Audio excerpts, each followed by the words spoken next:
Oke, materi kita selanjutnya adalah single index model. Ada 2 poin nanti, menaksir beta historis dan menaksir beta masa depan. Single index model adalah model yang dipergunakan untuk menyederhanakan analisis portofolio, terutama untuk menaksir risiko portofolio. Jadi SIM ini merupakan model evaluasi atau perbaikan dari mean variance Markowitz. Ya. Jadi nanti ada parameter-parameter yang sama, tetapi SIM ini dianggap lebih praktikal, lebih praktis, lebih bisa digunakan di dunia nyata daripada mean variance model. Kesulitan mean variance model.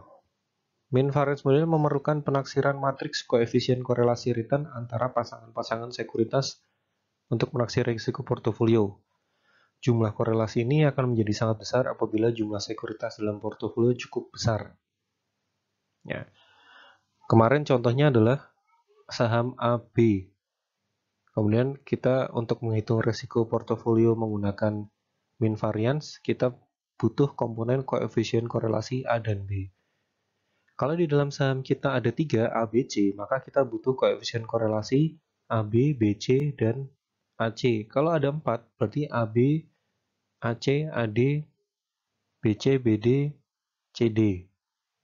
Kalau ada 20 gimana? Nah, akan menjadi kesulitan karena kita butuh sekian korelasi. Nah, nanti jumlah korelasi yang dibutuhkan itu bisa dihitung pakai rumus ini. Kalau saya punya saham sekian, misal 20, nanti tinggal dimasukkan N-nya 20 dikali 19 dibagi 2. Nanti ketemu jumlah koefisien korelasi yang dibutuhkan. Ya, artinya ini akan menciptakan kesulitan tersendiri pada saat kita mau menyusun atau menghitung risiko portofolio menggunakan mean variance Markowitz karena harus ngumpulin data koefisien korelasi sebegitu banyaknya. Nah, kemudian ada dugaan bahwa korelasi masa lalu itu tidak bisa digunakan untuk memperkirakan korelasi masa depan. Jadi, di masa lalu hubungan A dan B itu misal positif. Nah, belum tentu di masa depan hubungan A dan B itu juga positif. Bisa mendekati 0 atau mungkin bisa berbalik arah. Nah, kemudian muncullah SIM. SIM ini berpendapat bahwa ada satu faktor yang mempengaruhi return saham, yaitu return pasar. Ya, jadi menurut SIM ini cuma ada satu indikator yang dapat digunakan untuk memprediksi return saham, yaitu return pasar. Ya. Jadi nanti secara sederhana perbedaan utamanya dengan mean variance Markowitz, kalau Markowitz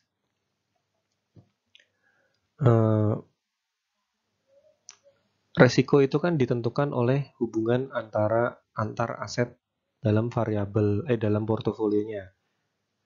A dan B, A dan C, A dan D, dan seterusnya. Yang menciptakan masalah tadi jumlah korelasi yang tidak terbatas. Sedangkan di SIM, indikator hubungan itu bukan antar aset, tapi hanya dibandingkan ke satu tempat, satu aset, satu indikator, yaitu return pasar. Jadi nanti indikator resiko di dalam SIM itu diukur menggunakan atau dibandingkan dengan return pasar. Kita punya aset A, resiko aset A, ya resiko aset hubungan aset A dengan pasar. Ya. Kita punya aset B di dalam portofolio kita, resiko aset B yang menunjukkan hubungan aset B dengan return pasar. Kita punya aset C, resiko aset C itu diukur dari hubungan aset C dengan return pasar. Jadi indikatornya cuma satu. Ya. Ini ibaratnya kayak misal di kelas kalian dapat nilai ujian gitu, habis ujian terus nilainya dibagi. Kemudian kalau mean variance itu ibaratnya kalian membandingkan nilai kalian dengan satu dengan teman A. Nilaimu berapa? Nilaiku berapa? Kemudian kalian datang lagi ke teman kedua, kalian bandingkan lagi. Kalian bandingkan lagi dengan teman ketiga. Dan seterusnya. Jadi jumlah perbandingannya akan banyak. Sedangkan SIM itu ibaratnya kalau kalian dapat nilai ujian, kemudian di papan tulis saya tulis nilai rata-rata di kelas ini adalah 70. Ya. Nanti kalian tinggal bandingkan, oh saya dapat 80, nilai rata-ratanya 70, maka saya di atas rata-rata. Mahasiswa kedua nggak perlu membandingkan dengan kalian. Mahasiswa kedua tinggal bandingkan dengan yang ada di papan tulis, nilai rata-ratanya berapa. Oh 70, berarti nilai saya di atas atau di bawah rata-rata. Seperti itu. Prinsipnya SIM kayak gitu. Jadi kita hanya menggunakan satu indikator, yaitu indikator return pasar sebagai perbandingan, sebagai pembanding, sebagai benchmarking dari berbagai macam aset kita, aset yang ada di dalam portofolio kita. Ya. Nah, nanti model SIM ini ada dua cara penghitungan. Ada dua cara penghitungan. Yang pertama dari Elton Gruber tahun 2003, dan yang kedua adalah dari Bodiken Marcus tahun 2009. Ya, ada dua cara penghitungan. Model dasarnya sama, tapi ada sedikit perbedaan. Nah, model Elton Gruber ini adalah model yang sudah sering digunakan dari zaman dulu sampai sekarang. Ini yang lebih umum, yaitu kita lihat yang ini ya, regresi ini. SIM itu adalah model regresi dari return E sebagai variable dependent, return aset kita, kemudian diregreskan terhadap return market sebagai variable independen. Ya. Jadi di sini variable dependentnya adalah return aset, kemudian variable independennya adalah return market. Ini nanti diregreskan ketemu betanya. Return market, return aset, ingat diperoleh dari harga T dikurangi harga T-1 dibagi harga T-1. Itu diperolehnya. Nanti ketemu R nih, RI maupun RM. Ya. Berarti untuk menghasilkan model SIM ini, pertama kita kumpulkan harga saham I selama satu periode, misal sebulan. Kemudian kita kumpulkan harga indeks market, bisa pakai IHSG, bisa pakai LQ45 selama periode selama sebulan dengan periode yang sama tentunya ya, dengan RI-nya. Kemudian langkah kedua kita cari return dari masing-masing aset, baik itu saham A maupun return market. Yang kita cari returnnya. Nah, data return itu tinggal kita regress saja. Return market kita regress, kita masukkan sebagai variable dependent. Return aset kita masukkan sebagai variable dependent. Kemudian kita regress ketemu hasil betanya. Ya, nah, beta itu nanti adalah pengganti dari standar deviasi kalau di mean variance. Beta ini adalah standar resiko. Semakin besar betanya, maka semakin besar resikonya. Kira-kira kayak gitu. Ya, nanti akan ditunjukkan ada simulasi, ada contohnya. Nah, kemudian model kedua adalah model Bodiken-Marcus.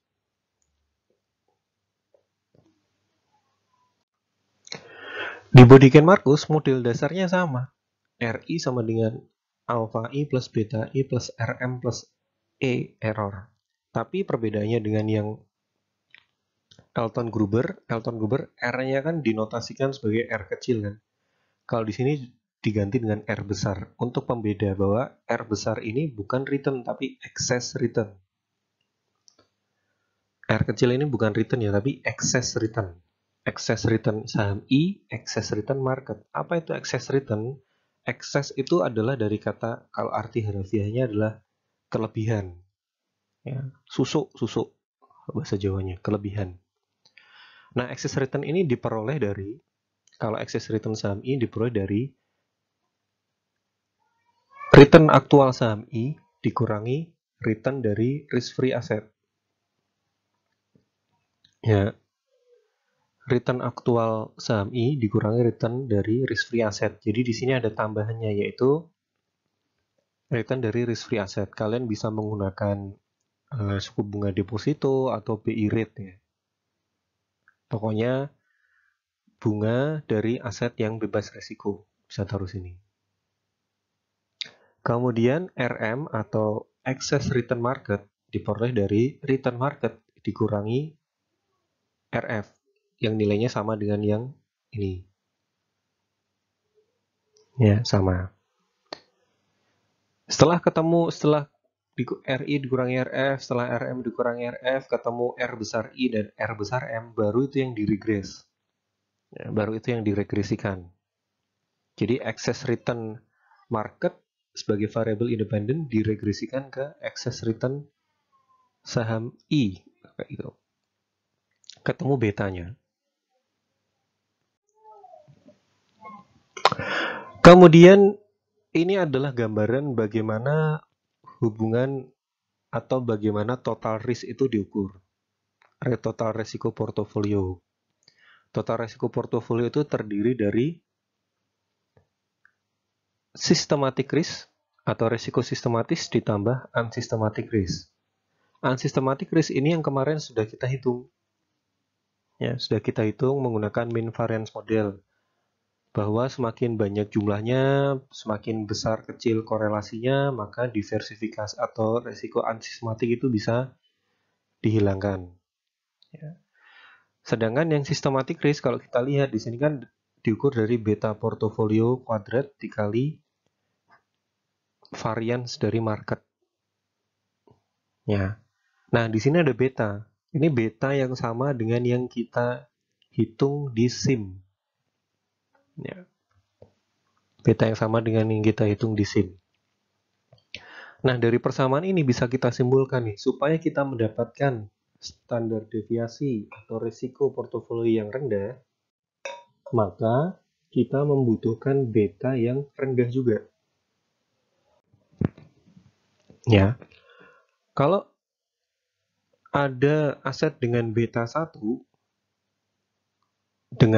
dibandingkan dengan aset yang betanya 2, kalau masing-masing dimasukkan dalam persamaan ini, tentu yang menghasilkan variance P yang lebih rendah adalah yang betanya 1. Karena kan kalau dimasukkan aja 1 kuadrat sama 2 kuadrat kan lebih besar 2 kuadrat. Ya. Jadi itu kenapa nanti pada saat kita membuat portofolio menggunakan indikator risiko beta, untuk dapat menurunkan total risk dari portofolio kita, kita perlu menempatkan saham-saham yang betanya itu rendah. Ya. Nah, ini penjelasannya tadi. Nah, ini adalah ringkasannya, persamaannya bagaimana cara menghitung SIM menggunakan return maupun menggunakan excess return. Model dasarnya sama ya. RI sama dengan alpha plus beta RM plus E. Cuma RI di return itu diukur langsung dari return aktual. Sedangkan excess return itu diperoleh dari return aktual dikurangi return dari risk-free asset. Contoh, ini ada data lama tapi tetap bisa kita gunakan sebagai contoh. Kita punya 2 aset dalam portofolio kita, ASI dan BBRI. Ini data bulanan, dari 2006 sampai 2007 nanti data bulanan. Kemudian untuk menghitung SIM kita butuh data return market. Kita kumpulkan juga data harga atau harga indeksnya. Langkah kedua adalah kita buat return dari masing-masing aset. Ini return ASI ketemu dari harga sahamnya, ini return BRI, ini return IHSG. Ya. Ini adalah data yang tahun 2004 sampai awal 2008. Nah, kemudian untuk menghitung SIM, maka nanti kita tinggal regreskan ASI dengan IHSG dan return BBRI dengan return IHSG. Kita nanti buat 2 regresi, return ASI dengan return IHSG. Regresi kedua adalah return BBRI dengan return IHSG. Nah, ini adalah hasilnya. Ini adalah return ASI yang diregreskan dengan IHSG. Ini kan output dari EVIUS ya.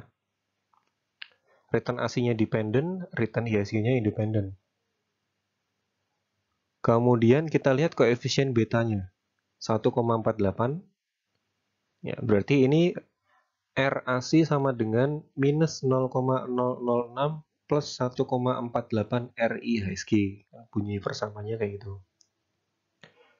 Kemudian ini juga P value-nya signifikan. Ya, ini signifikan 0,000, R square-nya juga sangat besar.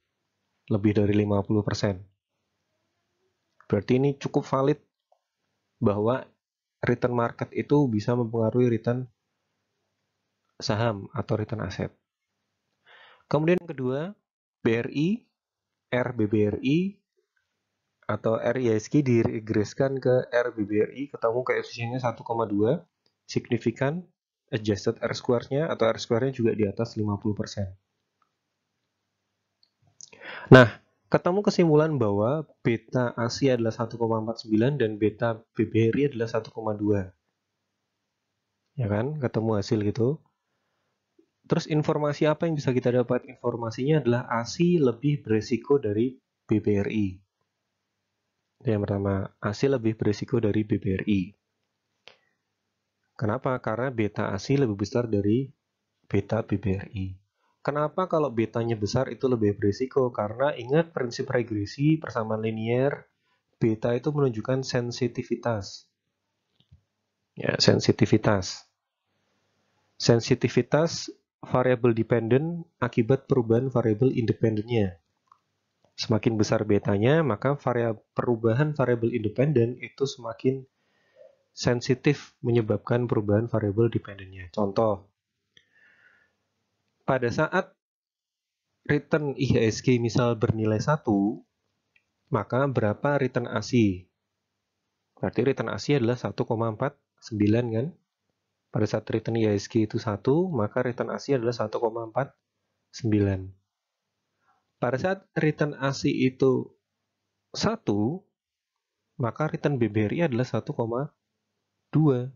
lebih rendah. Ya, lebih rendah. Kemudian pada saat return ASI naik menjadi 2, kalau return IHSG naik menjadi 2, maka return ASI naiknya 1,49. Sedangkan pada saat return market naik menjadi 2, return IHSG naik menjadi 2, return BRI naiknya 1,2.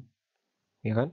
Kenaikannya sama-sama 1, tapi dampaknya terhadap return marketnya, return sahamnya berbeda. Setiap kenaikan 1 di IHSG akan menaikkan ASI sebesar 1,49, sedangkan setiap kenaikan 1 IHSG akan menaikkan BRI 1,2. Ya, artinya ASI ini lebih sensitif nih terhadap pergerakan IHSG. Ya. Kalau return marketnya turun 1, ASI-nya turun 1,49, kalau return marketnya turun 1, BRI-nya turun 1,2. Itu ya. Jadi ini kalau di mikroekonomi itu kayak prinsip elastisitas. Elastisitas. Kayak bahan-bahan pokok, beras, dan lain-lain itu adalah barang yang tidak elastis. Ya, tidak elastis karena berapapun perubahan harganya, jumlah demand-nya akan tetap sama karena barang pokok. Artinya tidak price sensitive. Kira-kira kayak gitu ya. Nah, untuk menghasilkan portofolio dengan total resiko yang rendah, maka salah satu caranya adalah kita harus mengumpulkan kombinasi beta yang rendah juga, gitu. Jangan yang sama kayak gini, ini kan hampir sama sebenarnya. Kemudian excess return, menghitung menggunakan model Bodiken-Marcus. Excess return ingat RI kurangi RF. Kemudian di sini diasumsikan bahwa risk free-nya adalah konstan 0,75 per bulan, 0,75% per bulan. Nah, kalian bisa pakai BI rate, bisa pakai 7 days reverse repo rate. Ya, atau bisa pakai bunga deposito juga dari bank tertentu. Nah, ingat ini kodenya udah R besar ASI, R besar BBRI, dan R besar IHSG. Artinya ini udah excess return. Minus 0,066923 ini adalah excess return yang dihitung dari return ASI Januari 2006 dikurangi 0,75%. Ketemunya minus 0,066923. Ya. IHSG minus 0,008848 ini adalah excess return IHSG yang diperoleh dari return IHSG Januari 2006 yang ada di tabel sebelumnya tadi dikurangi 0,75%. Ya, ini R besar, excess return. Kemudian yang kita lakukan nanti sama untuk mencari betanya. Tinggal kita buat dua regresi. RAC dengan RIHSG, RBBRI dengan RIHSG. Ini adalah beta ASI, beta ASI 1,48, nggak terlalu jauh beda ya dengan yang model Elton Gruber. Ya, model menggunakan excess return tadi, ini ketemunya 1,48, tadi kan juga sekitar 1,4 kalau nggak salah. Signifikan juga, adjusted R-square-nya juga di atas 50%. Kemudian ini adalah BRI, 1,2, betanya ini juga hampir sama kayak tadi. Jadi sebenarnya dari dua model tersebut tidak terlalu banyak perbedaan hasilnya ya, mau menggunakan excess return maupun menggunakan return. Kemudian faktor apa saja yang nanti bisa mempengaruhi beta? Ya, karena beta itu adalah ukuran dari saham atau ekuitas, maka bisa dipengaruhi dari menurut Braley Myers and Allen cyclicality of sales, ya, kepekaan saham terhadap kondisi makroekonomi. Ya, jadi apakah dia itu produk yang dijual itu adalah produk musiman misal kayak gitu, atau produknya sensitif terhadap suatu event tertentu dan lain-lain. Misal kayak kondisi sekarang, kondisi corona dan lain-lain, produk-produk yang tidak terbanyak dipengaruhi adalah, atau mungkin yang tambah laku adalah produk-produk bahan pokok, misalnya seperti itu. Ntar kalau kondisi coronanya udah hilang, ya tetap bahan pokok, tetap laku-laku aja kan. Orang butuh makan dan lain-lain. Ya. Jadi bisa dari musiman, bisa dari jenis produknya sendiri. Itu cyclicality of sales. Kemudian diukur dengan operating leverage, bisa mengaruhi beta. Semakin besar komponen biaya tetap, dalam hal ini adalah biaya tetap yang muncul dari adanya fixed asset. Nah, itu bisa mempengaruhi resiko bisnis. Nah, semakin besar biaya tetap, biaya yang muncul dari fixed asset, maka beban perusahaan itu semakin besar, maka bisa mempengaruhi resiko kebangkrutan dan lain-lain. Sedangkan resiko finansialnya adalah diukur menggunakan financial leverage. Jadi, financial leverage juga bisa mempengaruhi beta. Semakin banyak hutang yang dimiliki perusahaan, maka beta perusahaan itu tentu semakin besar. Jadi nanti kalau ada dua saham dengan beta yang berbeda, bisa kita simpulkan bahwa bisa jadi penyebab beta perusahaan A yang lebih besar ini gara-gara satu, produknya itu produk yang ibaratnya produk tersier ya, tersier bukan produk primer. Kalau produk primer kan nggak peduli musim atau kondisi apapun ya tetap laku gitu kan. Tuh, yang kedua bisa jadi betanya besar gara-gara fixed cost-nya besar. Yang ketiga bisa jadi betanya besar gara-gara hutangnya besar. Ya. Kemudian apakah kita bisa memperkirakan beta masa depan menggunakan beta masa lalu? Ya. Beberapa penelitian menunjukkan bahwa beta di masa yang akan datang dapat ditaksir dengan lebih akurat menggunakan modifikasi beta historis. Jadi beda dengan koefisien korelasi di mean variance Markowitz, di mana kita tidak bisa memprediksi hubungan antar dua aset di masa depan menggunakan data masa lalu. Kalau beta, kita bisa mengukur resiko beta masa depan menggunakan masa lalu. Ini model yang sederhana. Beta saat ini atau beta T sama dengan alpha plus beta dikali beta T-1. Ini modelnya. Atau kita bisa buat forecast beta. Forecast beta ini berarti beta T plus 1 sama dengan alpha plus beta dari beta T. Beta saham I periode T. Ya. Jadi kalau yang atas ini adalah beta saham I periode T, beta IT sama dengan alpha plus beta beta I T-1 kalau ini. Dalam kurung ini beta I T-1. Forecast beta ini adalah beta I T plus 1 sama dengan alpha plus beta. Beta saat ini adalah beta I T. Kemudian ini dalam model modifikasinya, kita bisa tambahkan ukuran perusahaan dan debt ratio. Ya. Beta IT sama dengan alpha plus beta 1, beta IT-1 plus beta 2, ukuran perusahaan, dan beta 3, debt ratio.